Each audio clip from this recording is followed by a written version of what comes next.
Alright, today's story time is about love and what not to do when you're in love, okay? This story time takes place last month. I was hanging out with two friends of mine, and one of my friends was dating his girlfriend for over a year, and they had just broken up. She broke up with him for like the 50th time. They break up and get back together every 5 seconds. And it was kind of a toxic relationship, in my opinion. They never hurt each other physically or anything like that, but just mentally, they were always like just under a lot of mental strain because of each other. So yeah, his girlfriend decided to call it quits. So my friend was very depressed, and me and my other friend were just trying to cheer him up all day. We were like going out, getting food, going to the mall, like just trying to do mind-occupying activities to keep his mind off of his ex-girlfriend. And they would get back together all the time. So of course, almost immediately he hits her up and he's like, "Hey, I want to get back together. Like, let's talk. Can we please talk?" And I kept trying to tell him, like, dude, just chill for now. Like, if you guys are meant to get back together, you'll get back together, but don't spam her phone. Y'all just broke up. Like, relax. Let's just hang out tonight. Give her some time. She clearly needs space. And then, like, hit her up in the morning or something. And he's like, "Yeah, man, you're right. I'm going to do that." He didn't listen to me. He kept texting her. She kept saying, no, we're not getting back together. And he kept showing me his phone, every text and every reply she would send, because he was so worried on what to say next. He's like, "All right, well, how do I like argue this? Like, how do I get her back?" I'm like, "Bro, just calm down and wait. Like, just wait till the morning. Let her have her space." And finally, he listens to me. He lets her have her space, and he stops texting her for the night. And a couple hours later, me and my two friends are just hanging out in my friend's basement at his house. And, of course, my one friend's still really depressed. The other one's trying to cheer him up. I'm trying to cheer him up. And my friend just has this genius idea. He goes, "Hey, guys, what if we went to the strip club?" Now, I don't know about y'all, but my idea of cheering up a friend who's heartbroken over an ex, who's also trying to get that ex back into his life because he misses them, is not taking him to a strip club. Because if one of your friends is trying to get back together with somebody, taking them to a strip club is going to make their chances 0.00%. You're not getting them back. And I said no. I'm like, "It's a bad idea, man. No, bad idea." And my friend, the one who was heartbroken over his girlfriend, was like, "Nah, man, fuck it. We're never getting back together anyway. Clearly, at this point, I'll go with you. Let's go to the strip club. Let's do it. It's a great idea." And I'm like, "Dude, you're just saying that because you're upset and you're being irrational. Don't go to the strip club. If you want your girl back, do not go to the strip club. She is going to find out and she's going to fucking hate you for it. Don't go." And he's like, "She already hates me. Like, we're already never getting back together. Like, whatever. Fuck it, right?" And I'm like, "Dude, you're just saying this because you're upset. Like, it's a bad idea." But no matter what, he wouldn't listen to me, and he was set on going to the strip club with my friend. And yeah, my friend grabs his keys, and he's like, "Austin, you gonna come with?" And I'm like, Fine, I'll come with." So we all get in my friend's car, and he starts driving us to the strip club. I'm sitting in the back seat with my buddy, the one who was really upset over his ex-girlfriend, and he's just literally looking down at the ground, like looking like he's about to cry. And in my head, I'm like, "Dude, this is such a bad idea. I cannot believe he's doing this." And I couldn't even believe that my one friend, the one who was driving, had the idea to do this in the first place, because, like, he knew deep down that it was a terrible idea. So we show up to the strip club. Now, keep in mind, I'm awkward in real life as it is.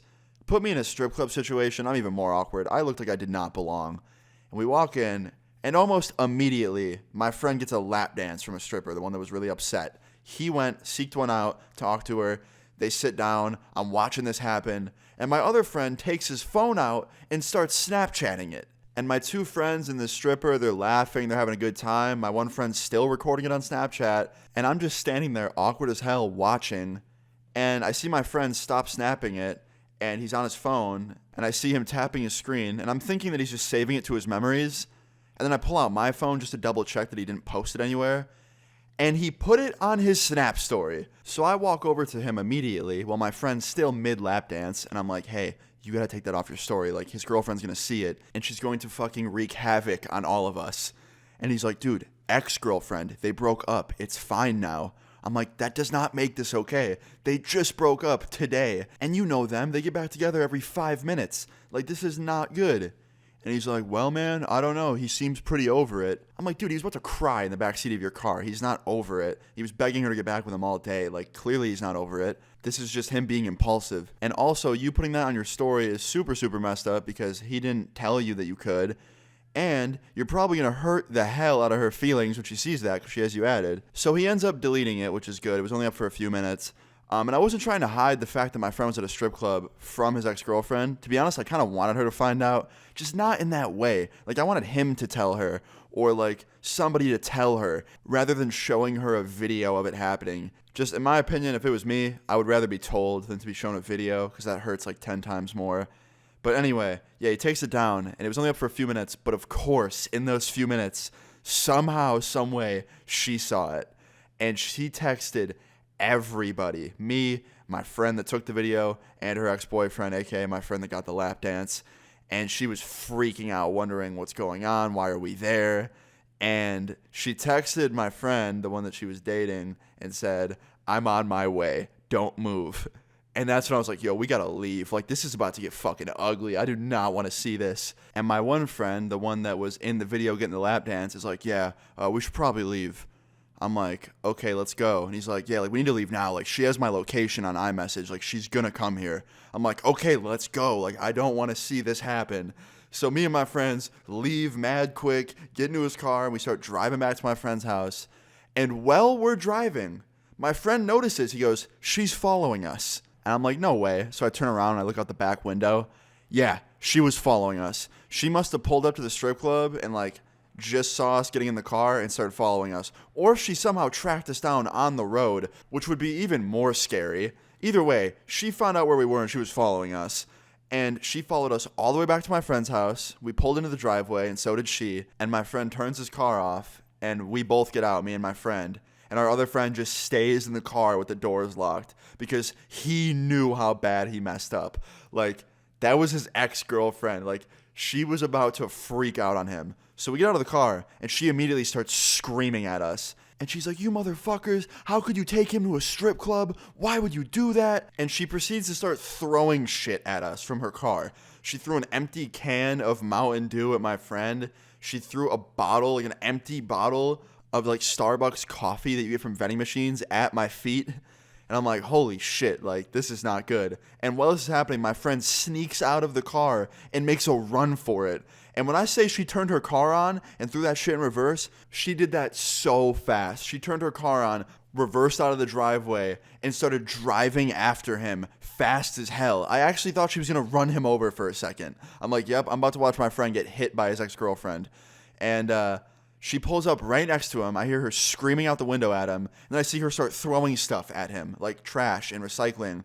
And I'm like, how much stuff does she have in her car to throw at us? Like, she must have had a recycling bin just in her passenger seat filled with bottles and cans to throw at us. So after throwing some shit at him and littering, she yells even more at him and says, we're over for good, and just peels off and drives away. And my friend comes back up to the driveway crying. And, like, I felt bad for him because he was really sad, but at the same time, like, what did you expect, man? Like, you cannot do that when you just break up with your girlfriend, especially if you want her back. Like, if you want someone back in your life, you don't go to a strip club the same night y'all broke up. It just doesn't work like that. Anyway, I still felt bad for him, so my friend takes him inside, and they go into the basement, and I just walk around the street in the driveway and pick up some of the stuff she threw at us. And after I picked that stuff up, I kind of just stood outside in the cold and just thought about everything for a little bit. And then I went inside, I went downstairs, and my friends are just hanging out in the basement, listening to music, and my one friend is trying to call his ex-girlfriend and apologize, and he was going straight to voicemail, so I'm assuming she either blocked him or her phone was off. But the whole rest of that night was just super, like, just not happy at all, for good reasons. And I ended up going home a couple hours later, because I just did not like the vibe. It was not good. So I went home. I called my friend, checked on him again just to make sure he was doing somewhat okay, and he was all right. And the whole rest of that night, I think they just hung out at my friend's house after I went home. And then the next day, I called my friend, and he actually got a hold of his ex-girlfriend and was able to apologize to her and have a little bit more of a civil convo with her. But yeah, they ended up just staying friends for a little bit, and then they got back together again, and then they broke up again. And that time they actually broke up and they stayed apart, and there was no strip club incident that time. So I guess in the end, everybody was okay. But moral of the story is, if you're in a relationship and you break up, don't go to a strip club right away. And also, don't throw things at people. To be honest, I really understood why she was upset. Like, I really, really did. But don't throw a glass bottle at my feet, especially when I'm not your ex-boyfriend. Like, come on. What if I had slides on or something? She could have cut my pinky toe off. And I like my pinky toe. I want to keep it. But it's pretty much the end of the story time, guys. I thought this was a pretty interesting one. Please leave a like on the video if you guys did enjoy the story time. Feel free to leave your story times in the comments down below. And subscribe if you're new. I'll see you guys later. Peace. Black on black, it's Armageddon. Left a man, came back a legend. They said don't head that direction. That's a dead end. If you want it, come and get it. Left for dead, I'm resurrected.